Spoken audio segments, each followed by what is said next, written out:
ഞാൻ ജയിലിൽ കയറില്ലടാ, ചത്താലും കയറില്ല. ചാവാൻ നിനക്ക് ധൈര്യം ഉണ്ടെങ്കിൽ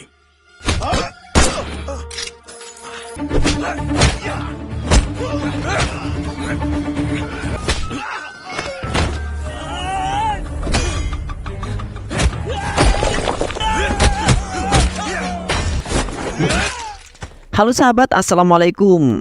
Semoga sehat selalu dan senantiasa berbahagia. Terima kasih sudah subscribe dan menyimak video-video SLMT TV. Semoga Tuhan Yang Maha Esa selalu memberikan rezeki yang berkah dan berlimpah ruah untuk sahabat semua. Oke, kali ini SLMT TV akan membawakan sebuah alur cerita film yang berjudul Alavan 2024. Bagaimana keseruan filmnya? Nggak perlu banyak basa-basi, ini dia alur ceritanya.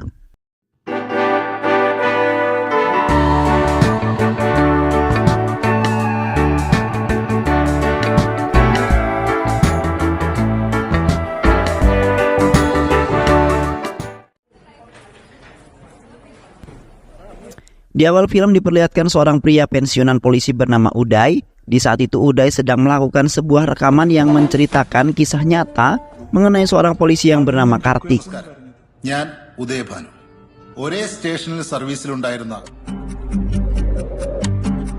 Pada saat itu telah menjadi seorang anggota baru dan menjadi SI di kantor kepolisian Cipantota, di mana Kartik bertemu dengan Jaya Sankar yang menjadi SHO dan langsung memberikan Kartik sebuah tugas.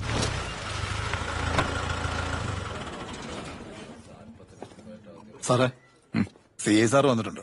എത്ര നാളായി സർവീസില്? Sir almost 1.5 വർഷം. ചിലപ്പോഴൊക്കെ മിണ്ടാക്കാൻ പഠിക്കണം.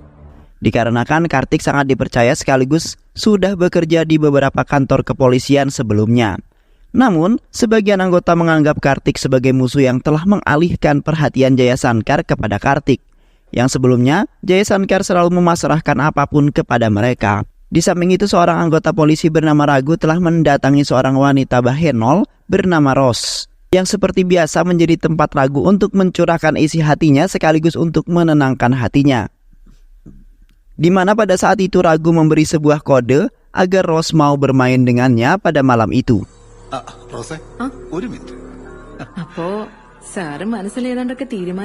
Sayangnya mereka berdua telah tertangkap basah oleh Jaya Sankar yang ternyata sudah menunggu Ragu terlebih dahulu. Dikarenakan Ragu telah melanggar peraturan kepolisian kedua kalinya yang kini Ragu langsung diskors selama 6 bulan tidak bekerja. Karena nantinya akan menurunkan martabat kepolisian yang dipandang agung oleh orang-orang. Sementara itu Ragu seperti memiliki dendam terhadap Jaya Sankar yang tiba-tiba ikut campur dalam kesenangan dirinya. Ketika Jaya Sankar sedang bekerja, Jaya Sankar kemudian tiba-tiba saja mendapat sebuah kabar buruk di mana istrinya bernama Sunita telah diserang oleh seorang penyerang bayaran bernama Joshi. Sementara itu kepolisian menyatakan bahwa Joshi terpaksa melakukan hal tersebut untuk membalas orang yang telah bersalah. Yang kemudian Joshi langsung dijebloskan ke dalam penjara.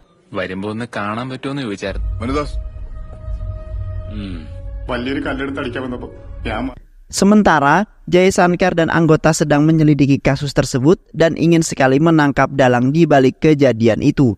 Namun Jaya Sankar merasa heran dengan apa yang telah menimpanya saat ini, di mana Jaya Sankar tidak pernah mengganggu seseorang sampai membuatnya semarah itu, bahkan memiliki dendam terhadap Jaya Sankar. Yang kemudian Sunita pun menjadi tidak bisa berjalan dengan normal setelah mengalami insiden tersebut.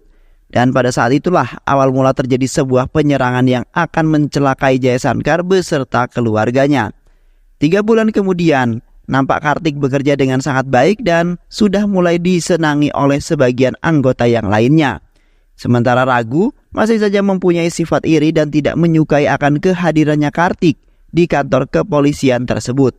Namun naasnya kali ini Kartik harus berharap dengan Jaya Sankar yang di saat itu sangat marah terhadap Kartik yang telah membebaskan salah satu tahanan bernama Manu, di mana Manu sangat mengenal Kartik dan selain itu juga ia telah ditipu oleh seseorang lalu melibatkannya dalam kasus pembunuhan. Sontak Kartik pun langsung membentak Jaya Sankar yang tidak mengerti masalah yang sesungguhnya mengenai Manu. Tetapi Jaya Sankar tetap saja menyalahkan Kartik yang telah melepaskan Manu secara cuma-cuma tanpa menyelidiki kejadian yang sesungguhnya.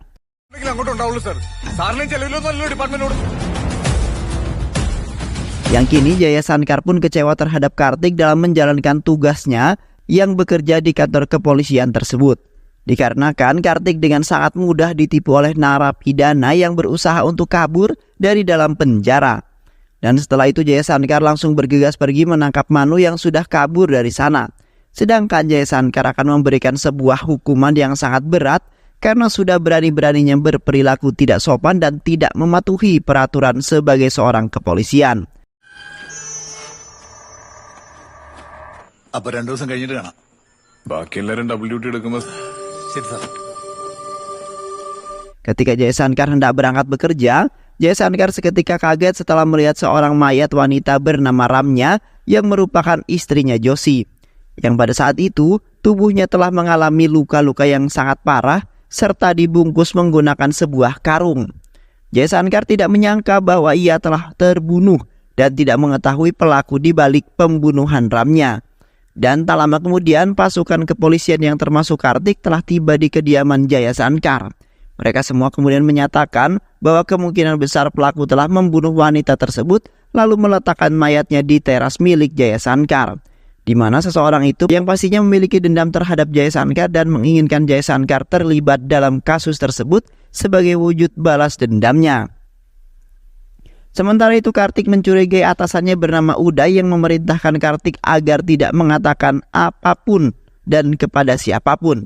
Bahwasanya tadi malam ia berada di kediaman Jaya Sankar dan bersenang-senang bersama. Namun Kartik tetap tidak mengikuti perintah yang diberikan Uday pada malam itu. Melainkan tetap ingin mengatakannya jikalau ada yang menanyakannya. Dikarenakan Uday mungkin saja terlibat dalam pembunuhan tersebut yang bekerja sama dengan Jaya Sankar. Dan kemudian mereka berperilaku seolah-olah tidak mengetahui apapun mengenai permasalahan tersebut dan lebih memilih menjauh dari penyelidikan itu.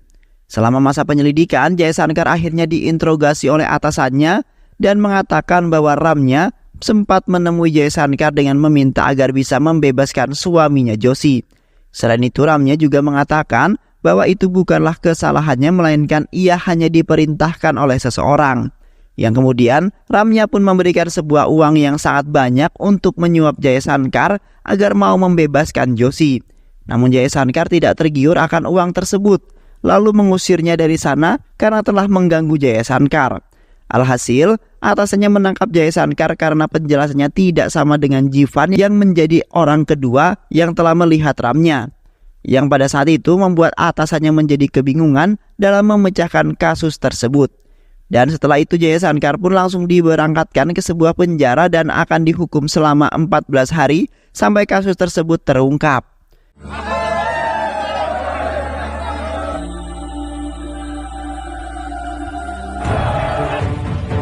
Sementara itu seluruh keluarganya bersedih karena Jaya Sankar telah menjadi tersangka dan dijebloskan ke dalam penjara. Di samping itu juga Jaya Sankar dibawa ke jalur hukum terlebih dahulu sebelum menyatakan sebagai terdakwa dalam kasus pembunuhan tersebut. Di mana pengacara Jaya Sankar berusaha sebisa mungkin menjelaskan kepada sang hakim mengenai cerita yang telah dilakukan oleh Jaya Sankar. Namun, di satu sisi pengacara Ramnya terus-terusan memojokkan Jaya Sankar ke dalam kasus tersebut. Yang pada saat itu sang pengacara tidak terlalu memahami mengenai ceritanya Jaya Sankar yang mengalihkan ke beberapa topik yang tidak bersangkutan dalam kasus kematian tersebut. Dan akhirnya sang hakim pun memutuskan bahwa Jaya Sankar memang terdakwa dalam kasus tersebut karena tidak memiliki bukti yang lainnya, yang mana dapat menguatkan kekokohan Jaya Sankar dalam membela dirinya.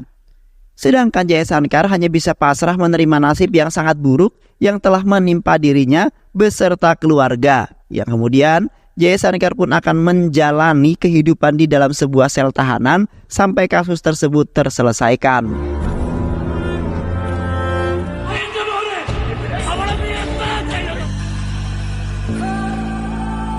Selama penyelidikan kasus pembunuhan Ramnya, kini Kartik yang turun tangan untuk menyelidikinya sendiri dan menjadi tugas yang pertama dikarenakan departemen tidak menyelidikinya sama sekali dan membiarkan kasus tersebut terbengkalai.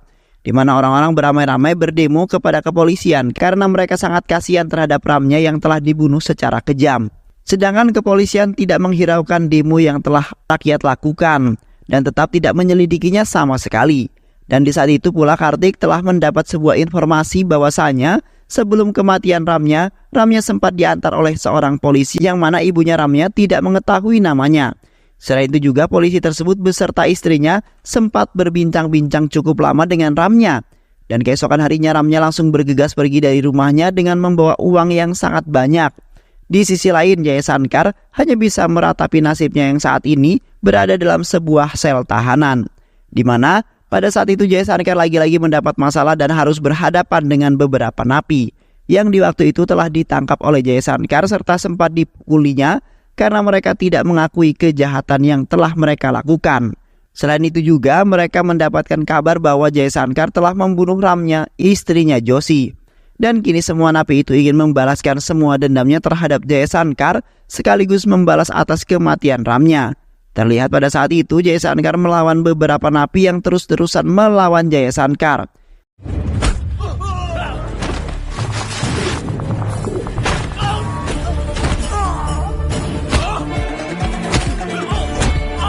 Sampai-sampai Jaya Shankar ditusuk oleh Joshi yang tidak terima atas kematiannya Ramya. Karena Ramya adalah orang terpenting dalam keluarganya, di mana Ramya telah merawat serta menyayangi Joshi dan juga putrinya. Yang kemudian Joshi ingin membunuh Jaya Shankar pada saat itu juga karena telah membuat Ramya menderita seburuk itu dan separah itu hingga tewas. Dan tak lama kemudian para kepolisian datang untuk melerai mereka, kemudian menyelamatkan Jaya Shankar yang telah dikeroyok oleh para napi-napi itu hingga kewalahan. Pada saat itu Joshi mencoba menceritakannya sebelum kejadian kematian Ramya, yang mana Ramya telah mengabari Joshi bahwasanya ia akan pergi ke rumah Jaya Shankar untuk menyuapnya agar bisa melepaskan Joshi, karena Ramya dan putrinya merasa kesepian setelah kepergiannya Joshi. Namun Ramya kebingungan untuk menjelaskan semuanya kepada kepolisian, bahwasanya Joshi memang tidak bersalah dalam kasus penyerangan istrinya Jaya Shankar, di mana kepolisian telah salah mendakwa Joshi menjadi pelakunya dan tanpa mempunyai bukti apapun dalam penangkapannya Joshi. Sementara itu Ramya mengendarai angkutan umum dan Shinto menjadi supirnya. Seketika Kartik dan rekan kerjanya langsung mencari arsip mengenai Shinto di kantor kepolisian, yang kemungkinan Shinto telah mengetahui mengenai kematiannya Ramya. Ketika di kantor kepolisian, Kartik mendapati seorang penulis novel bernama Alapan yang telah ditangkap oleh beberapa orang karena telah memasuki rumahnya Jaya Shankar yang menjadi tempat kejadian atas kematiannya Ramya. Alapan kemudian mengatakan bahwa ia hanya ingin mengetahui lebih jelas mengenai kematiannya Ramya, yang pada saat itu telah melibatkan seorang polisi yaitu Jaya Shankar dalam kasus tersebut yang akan menjadi kisah selanjutnya yang Alapan akan tulis. Di samping itu juga Alapan mengingatkan kepada Kartik bahwasanya Kartik harus berhati-hati dengan Jaya Shankar dan juga istrinya Sunti, yang mana bisa saja mereka berdua yang telah menjadi seorang pelaku dan seolah-olah bertingkah tidak mengetahui apapun setelah melihat mayatnya Ramya. Karena di malam festival Jaya Shankar dan istrinya tidak ikut berada di kuil dalam melakukan sebuah ritual. Dan pada saat itu juga mereka telah membunuh Ramya karena merasa kesal dengan Ramya yang terus-terusan mendatangi rumah mereka dengan upaya untuk membebaskan Joshi. Dan pada saat itu pun Kartik sedikit mulai mencurigai Jaya Shankar yang kemungkinan kejadiannya sama persis dengan yang dikatakan oleh Alpa. Keesokan harinya Kartik seperti biasa pergi ke kantor kepolisian untuk menyelesaikan kasus kematiannya Ramya. Namun pada saat itu Kartik sangat terkejut setelah melihat Venu telah menyiksa Manu yang diduga telah memerintahkan orang untuk membakar sepeda motornya Jaya Shankar. Yang mana di malam itu Kartik telah menemukan sebuah gambar yang menunjukkan seseorang akan membunuh orang terdekatnya Jaya Shankar dengan menggantungkannya dengan menggunakan kabel. Dan yang kemungkinan saja Manu yang merupakan pekerja listrik telah membayar orang untuk melakukan hal tersebut karena merasa kesal dengan Jaya Shankar. Yang kemudian Kartik akan menelusuri kasus tersebut lebih dalam karena banyak sekali kasus-kasus baru bermunculan dan mengarah kepada Jaya Shankar. Setelah itu Kartik beserta kepolisian lainnya pergi mengunjungi ayahnya Shinto, di mana ayahnya Shinto mengatakan bahwa Shinto sudah lama sekali tidak kembali ke rumahnya setelah Shinto terbebas dari penjara. Selain itu juga ayahnya telah mengetahui kejadian di saat Shinto beserta teman-temannya Arun ditahan di kantor kepolisian, yang mana pada saat itu Sinto beserta Arun dan pacarnya pergi ke pinggiran sungai untuk melakukan sebuah hubungan. Sementara itu polisi ragu telah menangkap basah mereka semua, namun Ragu telah dihajar habis-habisan karena Ragu sendirian. Di samping itu Jaya Sankar datang tepat pada waktunya untuk membantu Ragu yang sedang dihajar habis-habisan oleh mereka semua. Yang kemudian Jaya Sankar membantai mereka lalu menjebloskan Sinto ke dalam penjara, sedangkan temannya Arun telah melarikan diri. Dan di sana Sinto telah dipukuli hingga lemas dan tak berdaya oleh Jaya Sankar yang sangat kejam, sehingga membuat keluarga Sinto merasa tidak terima dan hanya memandangi Sinto yang telah disiksa. Dan setahun kemudian Sinto pun akhirnya dapat keluar dari dalam penjara, namun nampak berbeda dan seperti menyimpan sebuah dendam terhadap Jaya Sankar karena pada waktu itu telah menetapkannya dengan sangat sinis. Sesamanya Kartik di kantor kepolisian, Kartik lagi-lagi kedatangan Alapan yang terus-terusan memberitahu mengenai perhitungannya mengenai kasus kematiannya Ramnya, di mana Alapan mengatakan bahwa mungkin saja Jaya Sankar dan Uday telah bekerja sama untuk membunuh Ramnya, yang pada saat itu mereka telah mabuk berat sedangkan istrinya Jaya Sankar tidak berada di rumah. Selain itu mereka mungkin telah menganiaya Ramnya terlebih dahulu untuk melampiaskan kekesalan mereka terhadap Ramnya, yang terus-terusan berupaya untuk membebaskan Joshi, sedangkan Jaya Sankar sedang kebingungan dalam menghadapi kasus-kasus yang tiba-tiba saja bermunculan. Namun Kartik pada saat itu tidak mempercayai perkataannya Alapan sama sekali. Kemudian memasukkan Alapan ke dalam sel dan setelah itu Kartik pun melanjutkan penyelidikan kasus kematian Ramnya yang masih diambang dan belum menemukan titik terang pelaku. Di samping itu Kartik pergi mengunjungi rumah seorang sopir kendaraan umum yang pernah mengangkut Ramnya. Dan ketika tiba di sana, Kartik terkejut setelah melihat Ragu berada di sana bersama sopir yang bernama Fargisi. Namun pada saat itu mereka melihat kendaraannya milik mereka. Terlihat mobilnya seketika mereka berubah menjadi sangat jelek dan tidak sesuai dengan mobil yang dipakai pada waktu itu. Dan di samping itu juga Kartik telah menemukan sebuah karung dan tong yang terdapat sebuah darah. Yang kemudian Kartik langsung menuduh Ragu dalam kasus tersebut karena bukti sudah nampak sangat jelas. Yang mungkin saja Ragu juga terlibat dalam kasus tersebut dan tidak ingin mengakui semua kejahatan yang telah ia lakukan. Dan akhirnya Ragu beserta Fargisi dibawa ke kantor kepolisian untuk ditahan dan diinterogasi oleh kepolisian. Sesamanya Kartik di kantor kepolisian, Kartik kemudian langsung melakukan sebuah rapat bersama beberapa atasannya yang ingin membantu Kartik dalam memecahkan kasus pembunuhan Ramnya. Pada saat itu Kartik berasumsi bahwa ia telah mendapati beberapa orang yang telah terlibat dalam kasus tersebut. Sementara itu Kartik belum berhasil menangkap mereka yang telah berhasil kabur dari kejaran Kartik. Seketika atasannya memotong perkataan Kartik lalu mengingatkan kembali kepada Kartik bahwasanya ia tidak boleh menuduh beberapa orang tersebut tanpa memiliki bukti yang jelas. Yang kini Kartik bahkan belum juga menyelesaikan kasus tersebut dan hanya membuat kepolisian tambah kebingungan. Atasannya kemudian memerintahkan Kartik untuk menyelesaikan kasus tersebut dan secara sendirian. Dan jikalau Kartik belum juga menyelesaikan maka Kartik dikeluarkan dari pekerjaannya sebagai seorang polisi. Di malam harinya Kartik beserta anggotanya mendatangi sebuah rumah yang menjadi tempat tinggalnya Sinto pada saat ini. Mereka kemudian masuk ke dalam secara diam-diam untuk menyergap Sinto secara tiba-tiba. Namun di saat ingin mendapati seorang kakek tua yang berada di rumah tersebut secara sendirian, kakek tersebut kemudian mengatakan bahwa Sinto pernah mengunjungi rumah itu dengan membawa seorang gadis kecil. Yang pada saat itu Sinto nampak gelisah dan seperti sedang menunggu sesuatu. Dan tak lama kemudian Sinto pun pergi dari rumah tersebut dengan tergesa-gesa. Selain itu juga Sinto pernah menghabisi Jaya Sankar hingga mengalami luka yang serius di kepalanya, di mana Sinto nampak kesal sekali dengan Jaya Sankar bahwasanya Jaya Sankar pernah membuat Sinto menderita dan sampai saat ini kakek tua tersebut tidak melihat Sinto lagi. Sesamanya Kartik di rumah, di saat itu tiba-tiba saja suasana menjadi berubah seketika sekaligus listrik rumahnya langsung padam. Kartik kemudian langsung mengecek sekeliling rumahnya untuk memastikan bahwa rumahnya aman dan tak lama kemudian Kartik menemukan sebuah mobil yang digunakan oleh Sinto yang telah terparkir di halaman rumahnya. Selain itu juga Kartik terkejut sekaligus panik setelah melihat mayat seseorang yang berada di halaman rumahnya yang ternyata adalah Sinto, di mana mayat Sinto telah bercucuran darah yang sepertinya telah dianiaya oleh seseorang hingga tewas.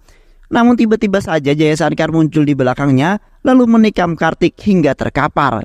Sementara itu Kartik hanya pasrah dan tidak menyangka bahwa Jaya Sankar telah melakukan kejahatan tersebut, dan setelah itu Jaya Sankar pun membawa Kartik ke dalam rumahnya. Di samping itu Jaya Sankar mengatakan bahwasannya mereka berdua telah dijebak oleh seorang yang tidak menyukai mereka berdua, di mana seorang itu sangat menginginkan mereka berdua dikeluarkan dari pekerjaan sebagai seorang petugas kepolisian. Sontak Kartik sedikit tidak percaya dengan perkataan Jaya Sankar yang bisa saja menipu Kartik.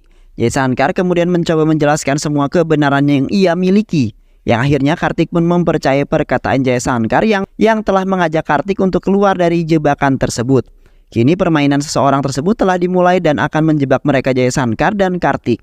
Dan setelah itu mereka berdua langsung bergegas pergi agar mereka tidak tertangkap oleh para polisi yang sedang mengincar mereka berdua.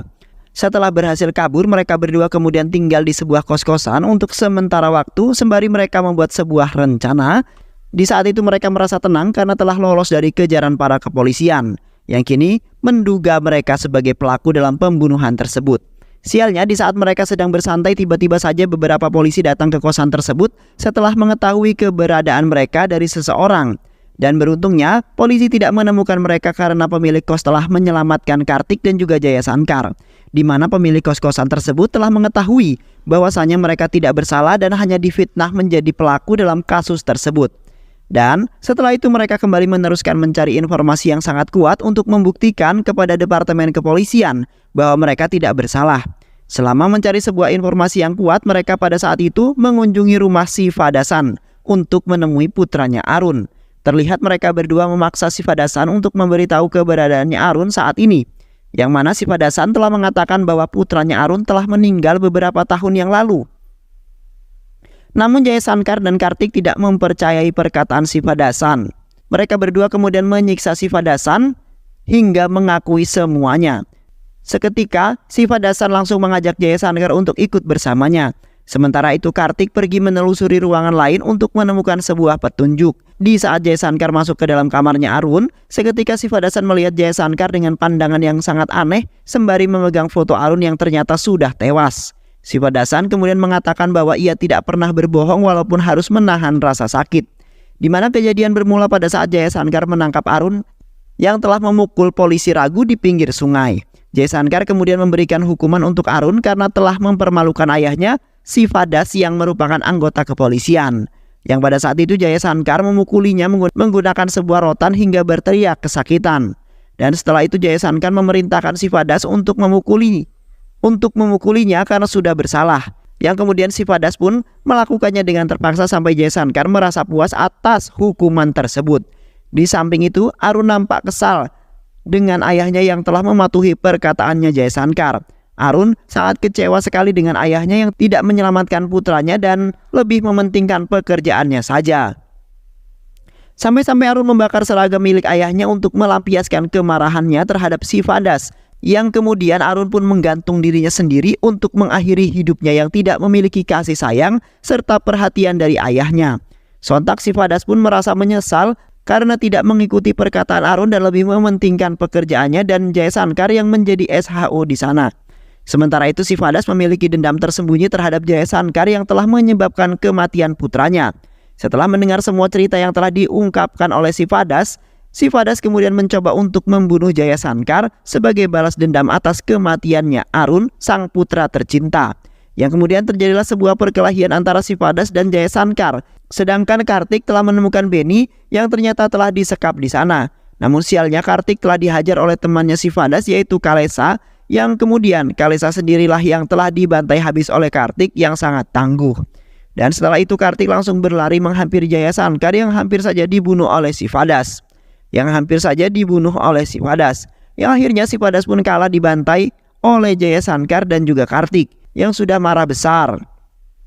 Dan setelah itu Siva Das pun mengungkapkan bahwasanya ialah yang telah membunuh Ramya, istrinya Joshi.